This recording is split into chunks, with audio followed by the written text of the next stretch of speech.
महायोगी गोरखनाथ के बारे में कहा जाता है कि वे भगवान शिव के अवतार ही थे और उनके एक अंश से उन्होंने जन्म लिया था। गोरखनाथ के पास असीम शक्तियाँ थीं। छोटे मोटे तांत्रिक और योगी टोने टोटके करने वाले उनके सामने कुछ भी नहीं थे। गोरखनाथ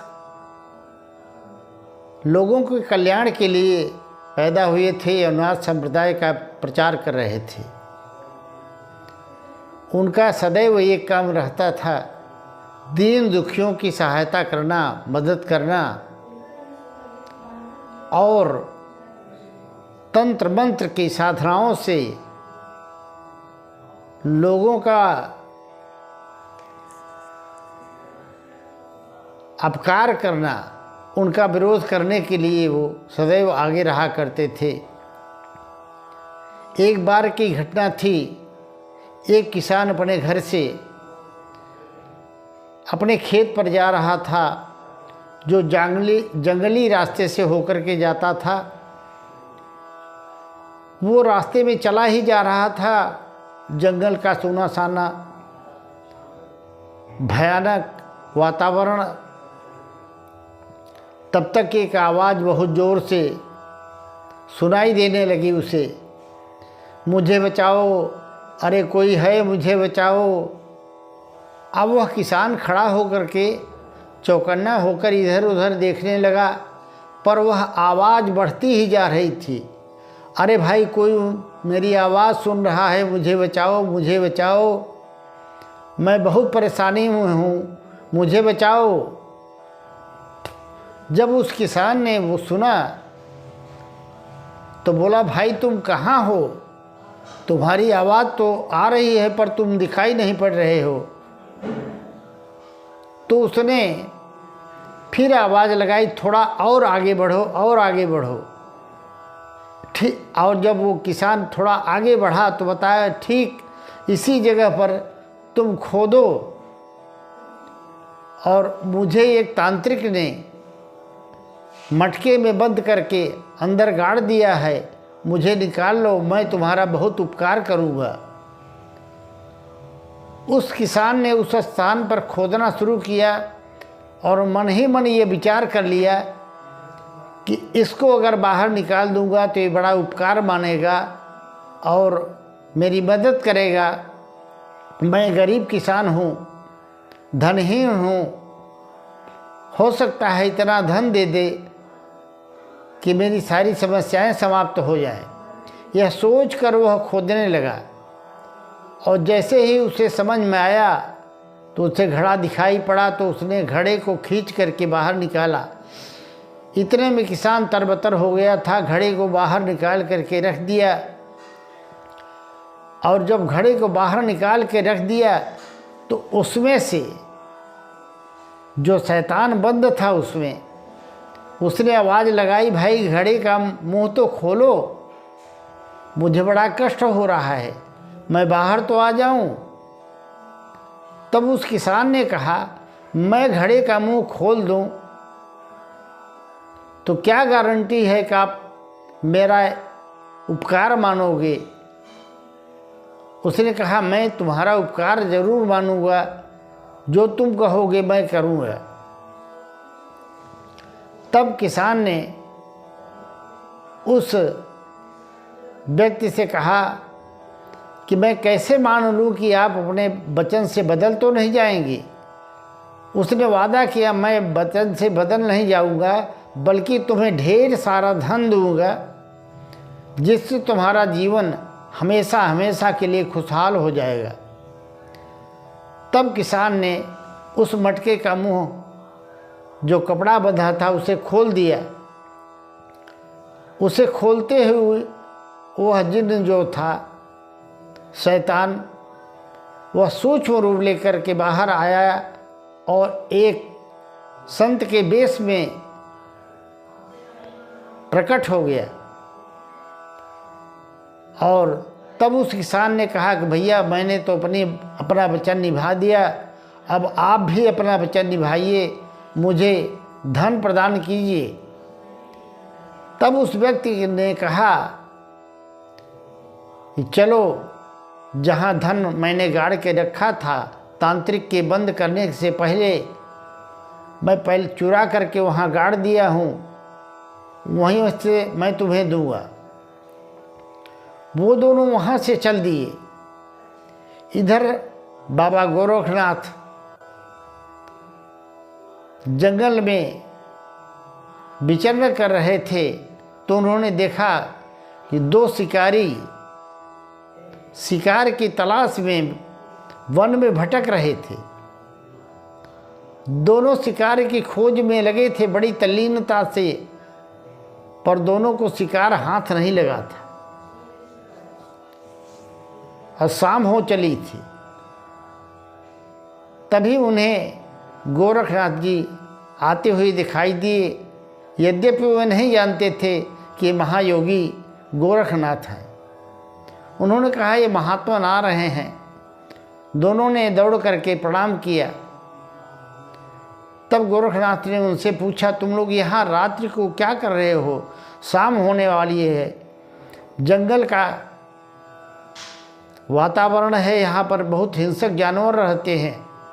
उन दोनों ने बताया कि बाबा हम यहाँ पर शिकार करके अपने बच्चों का पेट पालते हैं और अपना भी गुजर बसर करते हैं। बाबा ने बहुत ही सुंदर एक योगी गीत सुनाया, जिसका आशय ये था कि पेट तो सभी पालते हैं अपना अपना, मनुष्य भी पालते हैं, गृहस्थ लोग भी तो पालते हैं, क्या सभी शिकार करते हैं? पर मनुष्य का जीवन धन्य तो वही है जो किसी को पीड़ा न पहुंचाए, किसी को दुख न दे, किसी की जान न ले। ये पशु पक्षी जितने हैं सभी अपने बच्चों का पालन पोषण करते हैं, अपना जीवन गुजर बसर करते हैं। क्या सभी इस तरह का अपराध करते हैं, शिकार करते हैं? अब गोरखनाथ के इन वचनों से वे इतने प्रभावित हुए कि दोनों उनके चरणों में गिर गए और कसम खा ली कि बाबा आज से हम लोग ये कार्य नहीं करेंगे और दूसरा कुछ काम करके अपना गुजर बसर करेंगे। दोनों प्रणाम करके चले गए। गोरखनाथ आगे बढ़े। उधर से शैतान और वह किसान किसी व्यक्ति की तलाश में जा रहे थे जो तीसरा निर्णय कर सके, क्योंकि किसान ने शर्त रख दी थी कि तुम चलो, तीसरा कोई जो निर्णय करेगा हम दोनों वही मान लेंगे, क्योंकि वह शैतान जो है उस व्यक्ति को खाने के लिए उद्यत हो गया था। उधर से किसान ने उस शैतान से कहा था कि तुम इस राक्षसी वेश को त्याग दो जो मुझे खाने के लिए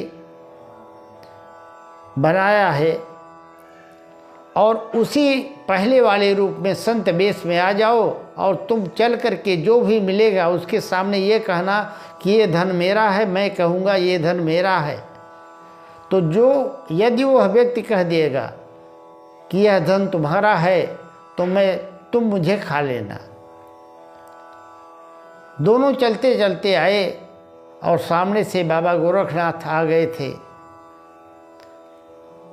तब किसान ने कहा, वो देखो महात्मा आ रहे हैं, चलो उनसे निर्णय कराते हैं। दोनों गए और गोरखनाथ के चरणों में साष्टांग दंडवत उस किसान ने किया, और उस शैतान ने हाथ जोड़ करके प्रणाम किया, बाबा प्रणाम। अब गोरखनाथ से कुछ भी छिपा नहीं था। वो दिव्य शक्तियों के स्वामी थे, अंतर्यामी भी थे, सब कुछ जानते थे। तो किसान ने सारी समस्या बताई कि महाराज ये धन मेरा है, और वो शैतान कहे ये धन मेरा है। फिर किसान बोला ये झूठ बोल रहा है, ये धन मेरा है, यह लालचवश बोल रहा है कि मेरा धन। और वही बात शैतान भी दोहराए, ये धन मेरा है, ये झूठ बोल रहा है। तभी अचानक शैतान के मुंह से निकलता है, ये झूठ बोल रहा है महात्मन, इससे पूछिए जब मैं मटके में बंद था तो यह धन किसका था।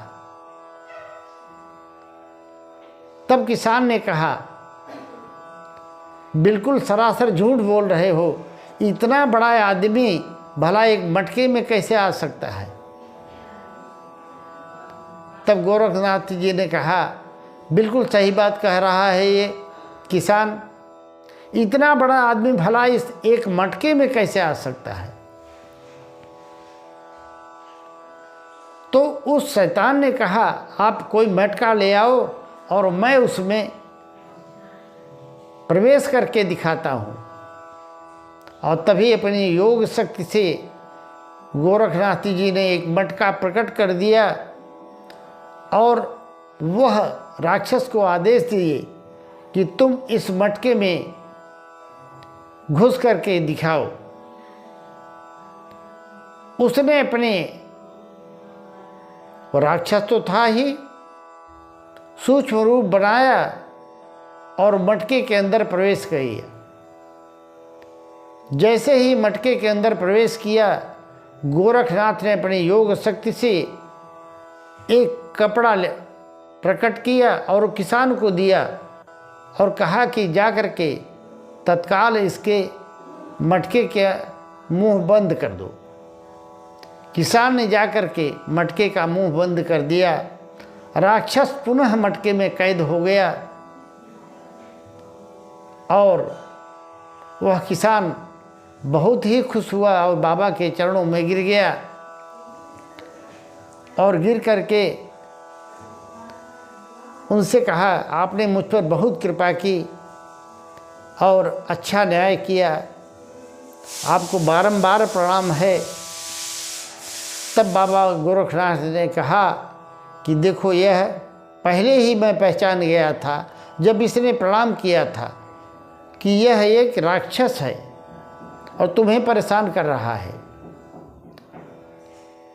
अब एक काम करना, इस मटके को ले जा करके कहीं पर गड्ढा खोद करके उसके अंदर गाड़ देना